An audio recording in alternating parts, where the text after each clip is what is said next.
اعوذ باللہ من الشیطان الرجیم بسم اللہ الرحمن الرحیم ربی اشرح لی صدری ویسر لی امری واحلل عقدۃ من لسانی یفقہوا قولی ربی یسر ولا تعسر وتمم بالخیر آمین یا رب العالمین۔ پیارے دوستو، بھائیوں، بہنوں، الحمدللہ ہم سورہ فاتحہ آلموسٹ کمپلیٹ کر چکے ہیں اور آج ہم اس کی فائنل لاسٹ آیت انشاءاللہ پڑھیں گے جو آپ کے پاس آلریڈی بورڈ پہ لکھی ہوئی ہے۔ تو ہم چلتے ہیں اس آیت کی طرف۔ یہ آیت ایکچولی صراط سے سٹارٹ ہو رہی ہے اور ابھی ہم نے اس سے بالکل پچھلی آیت میں جب پڑھا تھا اہدنا الصراط المستقیم، تو اس میں ہم نے دیکھا تھا کہ ہم لوگ اللہ سے ہدایت مانگ رہے ہیں صراط المستقیم کی طرف، ایک خاص راستے کی طرف۔ تو اسی راستے کی ہی اسپیسیفیکیشن میں ہم نے لاسٹ لیکچر میں یہ دیکھا تھا کہ صراط میں 5 خصوصیات ہیں۔ جس راستے میں وہ 5 خصوصیات ہوں گی وہی راستہ صراط کی کیٹیگری میں آئے گا، اور پھر ان 5 کے علاوہ فردر مزید ہم نے اس کی خصوصیات مستقیم کے اندر پڑھی تھیں کہ وہ راستہ مزید کن کن خصوصیات کو اپنے اندر لیے ہوئے ہوگا یا کن خصوصیات کا حامل ہوگا۔ اب اس آیت میں بھی اسی راستے کی ہی بات ہے۔ اسی صراط کو آپ پچھلی آیت کے ہی صراط المستقیم سے کنیکٹ کر کے لے کے چلیں گے، کیونکہ اس آیت میں اسی راستے کی ہی کچھ مزید خصوصیات ہیں کہ وہ راستہ جس راستے پہ کیا ہو اور کیا نہ ہو، تو اسی کی فردر ایکسپلینیشن انشاءاللہ یہاں پہ ہم دیکھیں گے۔ تو صراط کو اب ہم دوبارہ سے ڈسکس نہیں کریں گے، بالکل پچھلی آیت میں ہم نے اس کو ڈیٹیل میں الحمدللہ پڑھ لیا ہے۔ تو یہاں پہ میں اس سے میننگ سمپل راستہ کی سینس میں لے کے چلوں گا، لیکن اس کو ڈیٹیل میں انڈرسٹینڈ آپ نے آلریڈی کر لیا ہے، اینڈ آئی ہوپ کہ آپ کے ذہن میں اس کا ڈیٹیلڈ معنی چل رہا ہے۔ تو یہاں پہ ہم اس کو لے کر چلیں گے راستہ کی سینس میں یا پاتھ کی سینس میں۔ تو اب راستہ کون سا والا، اس کی مزید کلیریفیکیشن اللہ ہمیں یہاں پہ بیان فرما رہے ہیں۔ الذین، الذین ایکچولی بریک ڈاؤن ہے الذین، یوں آپ اس کو سمجھ لیں۔ تو الذی کا لفظ ہم نے آلریڈی پڑھا تھا جب ہم نے نماز کی نیت کے اوپر جو ہماری کلاس تھی اس میں پڑھا تھا، جہاں پہ ہم لوگوں نے پڑھا تھا انی وجہت وجہی للذی، کہ میں اس ذات کی طرف، اس ایک ذات کی طرف اپنا رخ پوری توجہ سے کر لیتا ہوں۔ تو الذی کا مطلب تھا وہ ایک، اس اکیلے یا ایک ذات کی طرف، تو یہ واحد کی سینس میں تھا الذی۔ اور اینا ہمیں پتہ ہے، آپ کے پاس نوٹس میں بھی اس کی شارٹ ڈسکرپشن ہے کہ اونا اور اینا یہ دو پلورل یا جمع بنانے کے لیے لگتے ہیں، تو اس سے مراد ہے وہ جمع کی سینس میں، یعنی وہ سارے کے سارے یا وہ سب لوگ یا all of those۔ تو راستہ ان سب لوگوں کا جن کے اوپر کی سینس یہاں سے ہم لیں گے، انعمتا کو دیکھتے ہیں، پہلے علیہم دیکھ لیں۔ علیہم کو بھی ہم اگر بریک ڈاؤن کرتے ہیں تو یوں بریک ڈاؤن کر سکتے ہیں، جو کہ قرآن پاک میں اکثر جگہ پہ علی ہدی من ربہم، تو علی کی سینس میں آتا ہے۔ تو یہ علی پلس ہم ہے، اس یا کی وجہ سے یہ پیش زیر میں کنورٹ ہو کے علیہم ہو گئی۔ آپ نے کبھی علیہم نہیں سنا ہوگا، تو وہ اس یا کی وجہ سے ہم کے اندر کنورٹ ہو گئی، لیکن میننگ سیم ہے۔ تو ہم آپ کے پاس پروناؤنس کے ٹیبل میں آ رہا ہے، یعنی وہ سارے کے سارے، وہ تھرڈ پارٹی کی سینس میں آتا ہے، تھرڈ پرسن۔ سو وہ سارے کے سارے جن کے اوپر، انگلش میں اگر ہم کرتے ہیں تو لکھیں گے دوز، تو وہ راستہ ان سب لوگوں کا جن سب لوگوں کے اوپر انعمتا ہوا ہے۔ تو انعمتا کو ہم تھوڑا ڈیٹیل میں دیکھیں گے یہاں پہ۔ سو انعمتا کو ہم سائڈ پہ لے آتے ہیں۔ انعمتا، یہ 3 لیٹر اس کے روٹ لیٹرز ہیں۔ نعیمہ، یہاں سے 1-2 لفظ جو ہمیں معنی سمجھنے میں آسانی کریں گے وہ نوٹ کرتے ہیں۔ نائمہ سے ہے نعمت، نائمہ سے ہے انعام، جس کا مطلب ہم ریوارڈ کی سینس میں بھی لیتے ہیں۔ اس انعام کی ہی جمع آخر پہ آت لگا دیں تو انعامات بن جاتا ہے، تو نائمہ اس سینس میں آتا ہے۔ تو نعمتیں پلورل سینس میں اگر آپ نے لینا ہو تو نعمتیں لے سکتے ہیں، بلیسنگز لے سکتے ہیں، ٹھیک ہے۔ تو یہ سارے کے سارے میننگز ہمارے پاس نائمہ کے آتے ہیں۔ فردر مور نائمہ کے میننگ میں آپ کے پاس آتا ہے favours, gifts, enjoying the comfort, آرام والا آپ کے ساتھ معاملہ ہو جائے، لیونگ این ایزی لائف، آسان زندگی جس میں کہ بہت زیادہ آزمائشیں پریشانیاں نہ ہوں، آپ کو بہت زیادہ سٹریس نہ ہو، پرسکون زندگی ہو اور آپ آرام سے اپنی دنیا داری کے معاملات بھی دین کے مطابق چلا لیں اور دین کی جو اعمال ہیں، عبادات ہیں، ذکر اذکار ہیں، وہ بھی آپ اچھے طریقے سے کر لیں۔ تو یہ سارا معنی یہاں آئے گا، یعنی ان لوگوں کا راستہ جن لوگوں کی زندگی بھی اللہ نے بڑے آرام سے ایزی گوئنگ بنا دی ہے دین کے مطابق، اور وہ دین کے مطابق اپنی زندگی آرام سے نرمی سے گزار کے زندگی پوری کر کے کامیاب لوگوں میں چلے جاتے ہیں۔ اور اگر کبھی ان پہ آزمائش بھی آ جائے تو وہ بھی اللہ کی طرف سے ہی ہے، اور اللہ کی طرف سے ہی مدد اور حوصلہ، ہمت اور اس کے لیے جو صبر ہے، جو اسٹرینگتھ ہے، وہ بھی اللہ کی طرف سے ہی آتی ہے، جس سے کہ ان کی زندگی بالکل دین کے مطابق چلتی رہتی ہے۔ تو وہ لوگ انعامات والی کیٹیگری میں آتے ہیں جن پہ انعمتا ہوا ہے، ٹھیک ہے۔ کچھ لوگوں کے لیے اللہ تعالیٰ ایسے معجزات تو صرف انبیاء کے ساتھ کنیکٹڈ ہیں، آپ یوں سمجھ لیں کہ خاص کرامات یا فیورز جن کے ساتھ ہوتی ہیں کہ وہ اللہ کے آگے ہاتھ اٹھاتے ہیں تو دعا قبول ہو جاتی ہے، ایسے اللہ کے نیک لوگ اعمال کی وجہ سے اللہ انہیں وہ درجات عطا فرماتے ہیں۔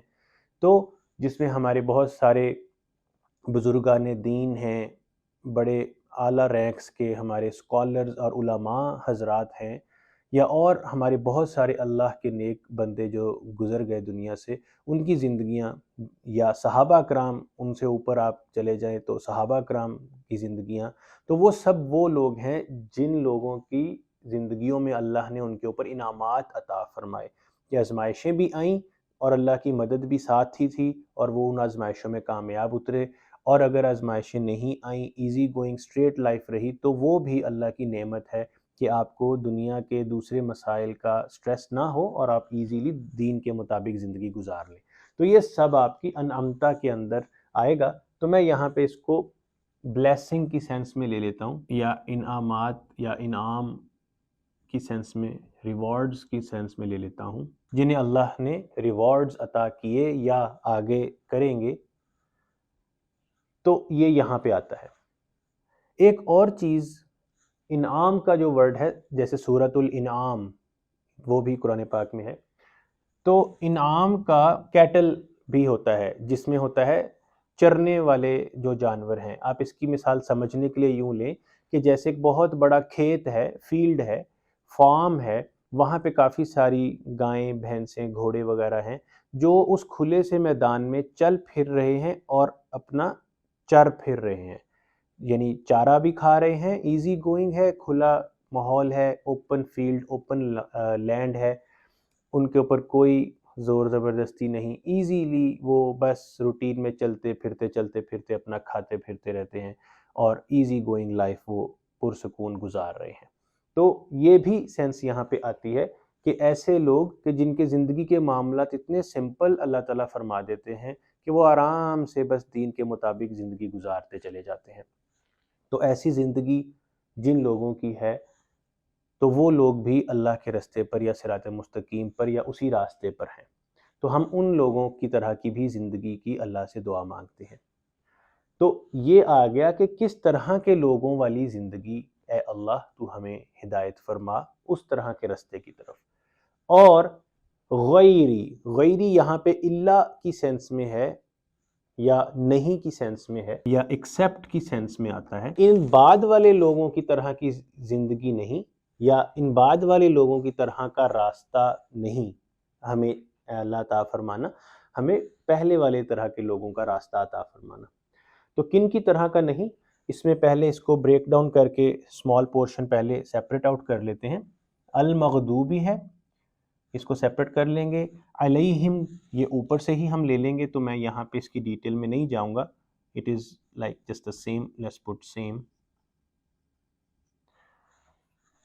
وا مینز اور یا اینڈ.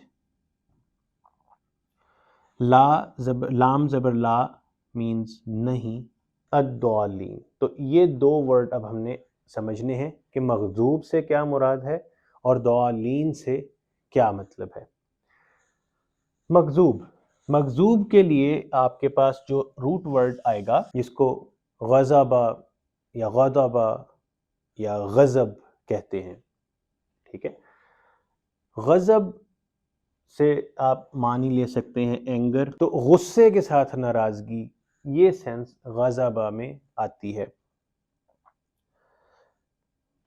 ڈسپلیزڈ کا میننگ بھی آئے گا، وہ بھی غضبہ میں کور ہوتا ہے. اور دوسرا جو ہمارے پاس ورڈ ہے ضالین، تو ضالین کو ہم اس سینس میں لیں گے. اس کا روٹ ورڈ پہلے لیتے ہیں ضال، یا پھر ہم نے جیسے دیکھا تھا کہ دو سیم آ جائیں تو ان کو ایک کر کے اوپر شد بھی ڈل جاتی ہے، تو اس سے ہم لوگ ضلہ بھی لے سکتے ہیں.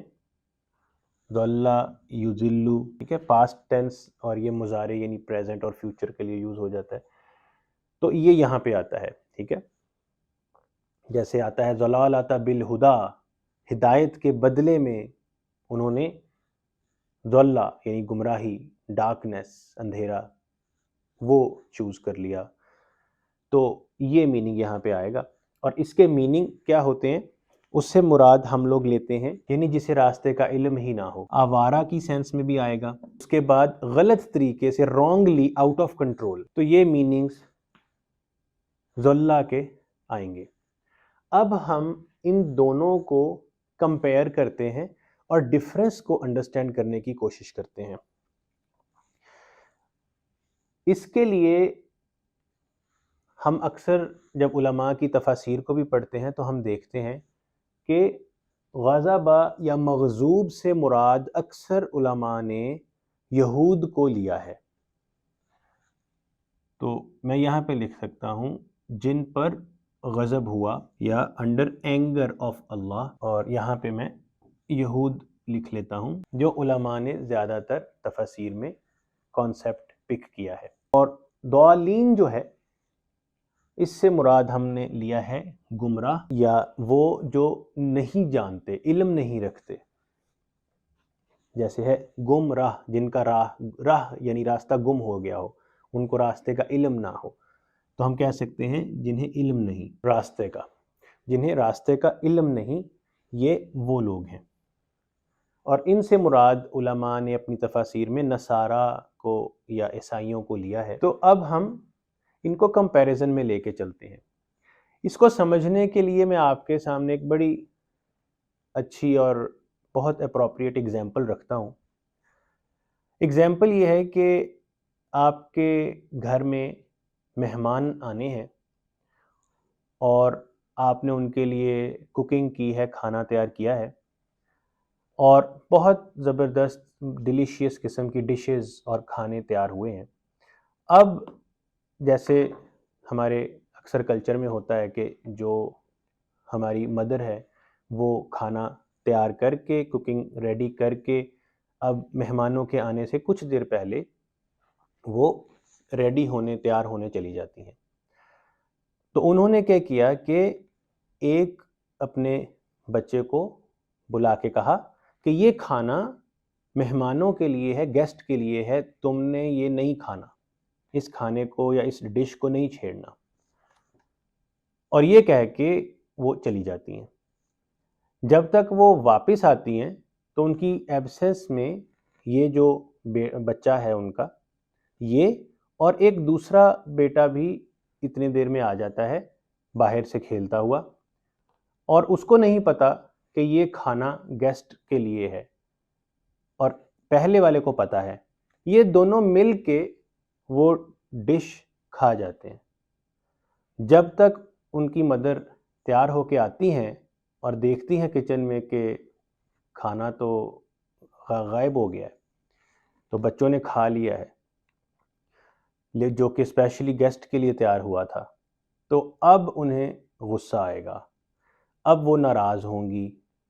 اب آپ کے سامنے کمپیریزن ہے ان دو بچوں کا، ایک وہ جسے پتہ تھا کہ یہ کھانا گیسٹ کے لیے ہے، اسے نہیں چھیڑنا، نہیں کھانا، اور دوسرا وہ کہ جو علم تو نہیں رکھتا تھا کہ یہ کھانا گیسٹ کے لیے ہے، لیکن اس نے پوچھنا بھی گوارا نہیں کیا، اس نے بادر ہی نہیں کیا کہ میں پوچھ لوں دوسرے بھائی سے کہ یہ کھانا اتنا اچھا روٹین سے ہٹ کے تیار ہوا ہے، کچھ اسپیشل ہے تو کیا بات ہے۔ اس نے پوچھا ہی نہیں اور کوشش بھی نہیں کی کہ میں پوچھوں، اور دونوں نے وہ کھا لیا۔ اب جو ان کی مدر ہیں جو اب ان کے اوپر غصہ ہوں گی، تو وہ زیادہ غصہ کس پہ کریں گی؟ تو ڈیفینیٹلی جس بچے کو پتا تھا کہ یہ کھانا گیسٹ کے لیے ہے، اس کے اوپر زیادہ غصہ ہوگی، اور اس کے ذمہ داری یہ بھی تھی کہ اگر کوئی دوسرا آئے تو اسے بھی بتاؤ کہ یہ گیسٹ کے لیے کھانا ہے تو نہیں کھانا۔ تو نہ تو اس نے اپنے ہی اوپر اس رول کو اپلائی کیا اور نہ ہی اس نے اس بات کو دوسرے کو بتایا، اور جو دوسرا ہے اس پہ بھی ناراض ہوں گی وہ، لیکن ذرا کم ناراض ہوں گی، لیکن اس وجہ سے کہ تم نے پوچھا کیوں نہیں۔ اب اس ایگزیکٹ ایگزامپل کو ہم یہاں پہ فٹ کرتے ہیں، تو جس بچے کو پتا تھا کہ حق کیا ہے، صحیح بات کیا ہے، وہ ہے مغضوب کی کیٹیگری میں، اس پہ زیادہ غصہ اور ناراضگی ہوگی، اور جس کو علم نہیں تھا وہ آپ کا جو دوسرا والا بچہ ہے وہ آئے گا ضالین کی کیٹیگری میں۔ تو میں یہاں پہ ایگزامپل کے سے نمبرز لکھتا ہوں کہ فرسٹ کیٹیگری میں یہ آئے گا اور سیکنڈ کیٹیگری میں دوسرے والا آئے گا۔ اب یہاں پہ ہوا ایسا ہی کچھ کہ جو یہود ہیں ان کے پاس بہت سارے انبیاء آئے، صحیفے آئے، کتابیں آئیں، اللہ کے نبی رسول آئے اور انہوں نے باتیں بتائیں، اللہ کی ہدایت کی طرف لانے کی کوشش کی، یہاں تک کہ وہ لوگ حق کو پہچان بھی گئے کہ یہ قرآن حق ہے، یہ نبی محمد صلی اللہ علیہ وآلہ وسلم حق کے اوپر ہیں، اس کے باوجود انہوں نے فالو نہیں کیا انسٹرکشنز کو، اس لیے وہ مغضوب میں آئیں گے۔ تو ہم یہ کہہ سکتے ہیں کہ انہیں نالج تو تھا لیکن ایکشن نہیں تھا، نالج تو تھا پر اس کے اوپر عمل نہیں کیا۔ جو دوسرے ہیں انہوں نے یہ جاننے کی بھی کوشش نہیں کی کہ حق ہے کیا، اور وہ گمراہی میں پڑے ہی رہ گئے۔ تو ان لوگوں کے پاس کیا ہے؟ ان لوگوں کے پاس نالج بھی نہیں ہے، لیکن یہ لوگ آپ کو یہودیوں کے کمپیریزن میں جو عیسائی اور نصارہ ہیں وہ زیادہ نرم دل ملیں گے، جو اخلاقیات کو زیادہ فالو کرتے ہیں یہودیوں کے کمپیریزن میں، اور تھوڑی سی جو بھی ان کو سمجھ ہے اس کے مطابق وہ اچھا بیہیو رکھنے کی کوشش کرتے ہیں۔ یہ ان میں ایک اچھی بات ضرور ہے، تو وہ اچھے ایکشنز کرنے کی کوشش ضرور کرتے ہیں، دوسرے کا لحاظ رکھنے کی اور ان چیزوں کی۔ اب ڈیفرنٹ کلچرز میں ڈیفرنٹ طرح کے لوگ ہوتے ہیں اور ہر کلچر میں اچھے برے بھی ہوتے ہیں، لیکن ایک جنرل جو بیہیویئر ہے ریلیجیس پرسپیکٹیو سے یہود و نصارہ کا، تو اس میں یہ فرق ہے۔ تو جو نصارہ ہیں نالج انہوں نے لیا ہی نہیں، لیکن ایکشنز وہ اچھے کرنے کی کوشش کرتے ہیں۔ تو مغضوب کے پاس نالج تو تھا، ایکشن نہیں تھا، اور ضالین کے پاس نالج نہیں ہے لیکن ایکشنز ہیں۔ تو ڈیفینیٹلی اگر بغیر نالج کے ایکشنز ہوں گے تو ان کا فائدہ اس طرح سے تو نہیں ہوگا۔ تو یہ ان میں ڈفرینس ہے، اسی لیے ان دونوں کے درمیان ایک میانہ روی والا بیلنس کے اوپر امت مسلمہ ہے کہ نالج بھی رکھنا ہے ہم نے اور ایکشن بھی رکھنا ہے، علم بھی رکھنا ہے اور عمل بھی کرنا ہے۔ تو یہ ہماری ایک امتاً واسطاً، جیسے سورہ بقرہ میں ایگزیکٹ درمیان کی جو آیت ہے، آیت 143، جہاں پہ امتاً واسطاً کا کانسیپٹ ہے، تو وہاں پر بھی یہ چیز اپلائی ہوتی ہے کہ ہم لوگوں کو بیلنس پہ چلنا ہے، علم بھی لینا ہے، جو نہیں پتا وہ سیکھنا بھی ہے، اور اس کے اوپر عمل بھی کرنا ہے۔ Knowledge and action, both of these things we need and we have to have it with us. تو یہ چیز یہاں پہ آتی ہے۔ تو اب اس کو با محاورہ اکٹھا ترجمہ لے کر چلتے ہیں کہ اے اللہ اہدنا الصراط المستقیم سے کنیکٹ کرتے ہیں کہ ہمیں نرمی کے ساتھ تو گائیڈنس عطا فرماتا چلا جا اس رستے کی طرف جس رستے میں وہ 5 خصوصیات بھی ہیں، اور وہ رستہ مستقیم ہے جس کے اوپر روحانی درجات بلند ہوتے ہیں، اور وہ راستہ ان لوگوں کا رستہ ہے جن کے اوپر تو نے انعام کیا، فیورز کی، گفٹس کیے، ان کی زندگی کو کمفرٹیبل کر دیا، اور ان کے لیے آخرت میں بھی کامیابی والا معاملہ ہے۔ اس راستے کے اوپر جانے کی ہدایت اور نرمی کے ساتھ گائیڈنس عطا فرما، اور اس رستے کی طرف ہمیں مت جانے دینا جس رستے کے اوپر وہ لوگ گئے جنہیں علم تو تھا پھر بھی انہوں نے عمل نہیں کیا، یا وہ لوگ گئے جنہیں علم بھی نہیں تھا اور وہ اپنی گمراہی میں ہی بس ایکشن اندازے سے کرتے رہے۔ تو ان دونوں کے رستے پہ ہمیں مت لے کر جا۔ تو اگر آپ اس چیز کو ایک اور سائڈ سے دیکھتے ہیں تو نالج نو ایکشن، یہاں پہ ایکشن ہے نو نالج۔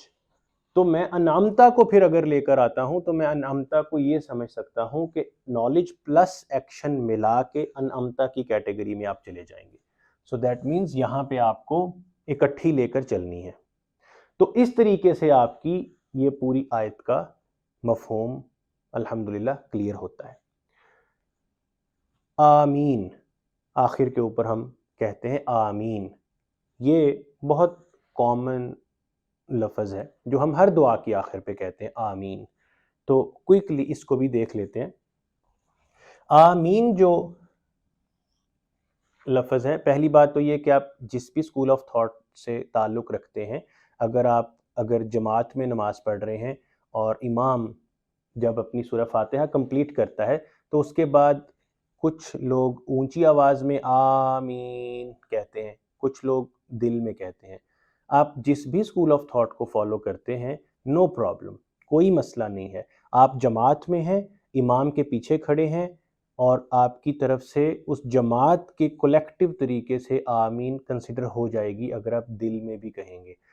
اگر آپ زبان سے ادا کریں گے تب بھی کچھ غلط نہیں ہے، کیونکہ مختلف بڑے اعلیٰ لیول کے اسکالرز اور مختلف صحابہ نے دونوں طرح کے طریقوں کو فالو کیا ہے، کچھ سے ہمیں ایک طریقہ ملتا ہے، کچھ سے دوسرا۔ تو اس کنٹراورسی یا کانفلکٹ میں ہمیں نہیں جانا، آپ کو جو صحیح لگتا ہے ان دونوں آپشنز میں سے آپ اسے فالو کریں، آپ کی نماز ٹھیک ہے، آپ کی نماز انشاءاللہ ضرور قبول ہوگی۔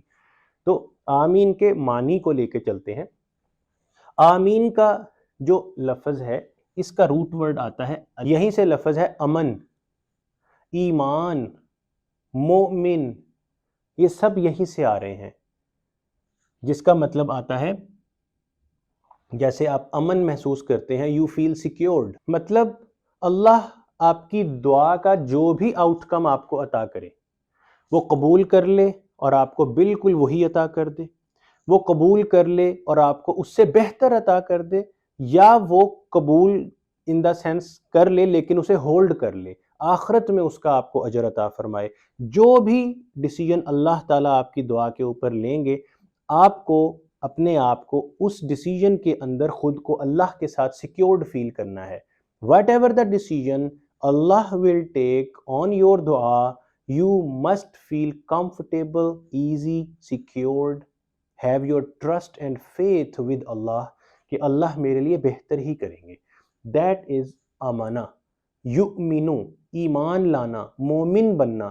تو مومن بھی وہی ہے کہ جس کی نیت، دل، دماغ، کوشش، اپروچ یہی ہے کہ کچھ بھی میری زندگی میں ہو جائے میں اللہ کے ساتھ اپنے آپ کو کمفرٹیبل فیل کرتا ہوں، اللہ میرے لیے جو فیصلہ فرما دیں وہی درست ہے۔ کبھی جلدی کا فیصلہ میں چاہتا ہوں، اللہ جانتے ہیں کہ ڈیلے ہونے میں بہتری ہے، کبھی میں ڈیلے چاہتا ہوں، اللہ جانتے ہیں کہ جلدی میں بہتری ہے۔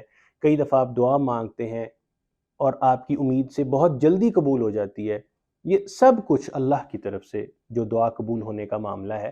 تو ہم آمین کہتے ہیں کہ اے اللہ، ہم نے دعا مانگی ہے، تو جو بھی فیصلہ ہمیں عطا فرما دے، ہم اپنی طرف سے اسی فیصلے میں راضی ہیں، خوش ہیں، کمفرٹیبل ہیں، اور خود کو تیرے ساتھ سیکیورڈ فیل کرتے ہیں، تیرے ہر فیصلے میں اپنے آپ کو امن میں، سکون میں محسوس کرتے ہیں، ہمیں کوئی اس کے اوپر آبجیکشن نہیں ہے، what so ever you decide. تو یہ آمین کا مفہوم ہے۔ تو یہاں پہ الحمدللہ ہماری سورۃ الفاتحہ کمپلیٹ ہو گئی، اور انشاءاللہ ہم اللہ سے دعا کرتے ہیں کہ اللہ تعالی ہمیں اس کی سمجھ عطا فرمائیں۔ میں نے سورہ فاتحہ کو بہت زیادہ ڈیٹیل میں ایکسپلین کیا ہے، اینڈ آئی انڈرسٹینڈ کہ نماز میں آپ شاید اتنی زیادہ تفصیل ذہن میں یاد نہیں رکھ پائیں گے، تو نو پرابلم، آپ ان ساری باتوں میں سے تھوڑی تھوڑی سمری بھی یاد رکھیں، اور جب آپ نماز ادا کر رہے ہیں اس کو ذہن میں رکھیں اور اللہ کو اپنے سامنے رکھیں۔ جو ہم نے شروع میں بات دیکھی تھی نیت کے وقت کہ اللہ میرے سامنے ہے، میں اللہ کے سامنے ہوں، میں اللہ کو دیکھ رہا ہوں اور اللہ میرے دل کو دیکھ رہے ہیں، اور میں اس دل سے نماز ادا کر رہا ہوں۔ یہ کانسیپٹ میں ریپیٹ کرتا ہوں، اسے چاہے لکھ لیں اپنے دماغ میں، اپنی کاپی ڈائری میں۔ نماز میں اللہ کو دیکھ رہا ہوں اور اللہ میرے دل کو دیکھ رہے ہیں، اور میں دل سے نماز ادا کر رہا ہوں۔ یہ بات جب آپ کے دماغ میں پکی ہو جائے گی، آپ کے دل میں بیٹھ جائے گی، تو انشاءاللہ آپ کی نماز کے اندر جو مفہوم اس کے پیرالل آپ کے ذہنوں میں چلے گا، تو وہ آپ کو بہت زیادہ سرور، سکون، اور بہت آپ کو پیسفل فیل کرائے گا اندر سے۔ آپ کو اپنے اندر سے ایک اسپریچول پیس، ایک روحانی سکون محسوس ہوگا، اور وہ نماز آپ کی انشاءاللہ آپ کو تڑپ بھی دے گی کہ میں نے اگلی نماز کب پڑھنی ہے۔ آپ کو لگے گا کہ اگلی نماز میں اتنا زیادہ وقفہ ہے، میں ویٹ نہیں کر سکتا، تو آپ درمیان میں یہاں تک کہ نفل کے ساتھ اپنی اس پیاس کو پورا کرنے کی کوشش کرنے کی پلاننگ کریں گے۔ تو اس طرح سے چیزیں چلیں گی انشاءاللہ۔ تو بس یہ دعا ہے اللہ سے کہ اللہ ہمیں اس سب کو سمجھنے کی اور اپنی نمازوں میں انشاءاللہ اپلائی کرنے کی توفیق عطا فرمائے، اور ہمارے لیے اس سارے کام کو آسان فرما دے۔ آمین۔ وما علینا الا البلاغ المبین۔ السلام علیکم ورحمۃ اللہ وبرکاتہ۔